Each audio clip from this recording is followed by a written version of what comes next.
তপ্ত বালুতে শুয়ে আছে এক যুবক। যুবকের পাশে তার মনিব দাঁড়িয়ে আছে।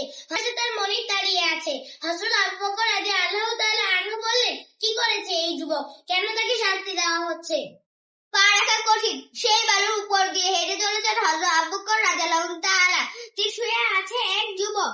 যুবকের পাশে তার মনিব দাঁড়িয়ে আছে। হযরত আবু বকর রাদিয়াল্লাহু তাআলা আনহু বললেন, কি করেছে এই যুবক? বালু তপ্ত হয়ে আছে, পা রাখা কঠিন সেই বালুর উপর দিয়ে হেঁটে চলেছেন হযরত আবু বকর রাদিয়াল্লাহু তাআলা আনহু। উত্তর হয়ে আছে, পা রাখা কঠিন সেই বালুর উপর দিয়ে হেঁটে চলেছে হযরত আবু বকর রাদিয়াল্লাহু। শুয়ে আছে এক যুবক। যুবকের পাশে তার মনিব দাঁড়িয়ে আছে। আনহু বললেন, কি করেছে এই যুবক? বালু তপ্ত হয়ে আছে, পা রাখা কঠিন সেই বালুর উপর দিয়ে হেঁটে চলেছেন হযরত আবু বকর রাদিয়াল্লাহু তাআলা আনহু। বালু তপ্ত হয়ে আছে, পা রাখা কঠিন সেই বালুর উপর দিয়ে হেঁটে চলেছেন হযরত আবু বকর রাদিয়াল্লাহু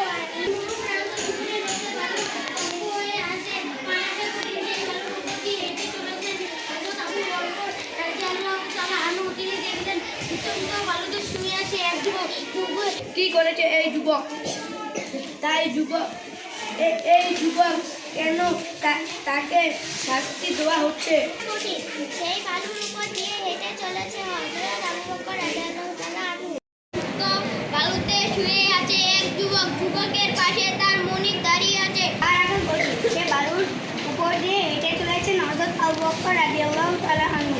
তিনি দেখলেন বালু তপ্ত হয়ে আছে, পা রাখা কঠিন সেই বালুর উপর দিয়ে হেঁটে চলেছেন হযরত আবু বকর। তপ্ত হয়ে আছে, পা রাখা কঠিন সেই বালুর উপর দিয়ে হেঁটে চলেছেন হযরত আবু বকর রাদিয়াল্লাহু তাআলা আনহু।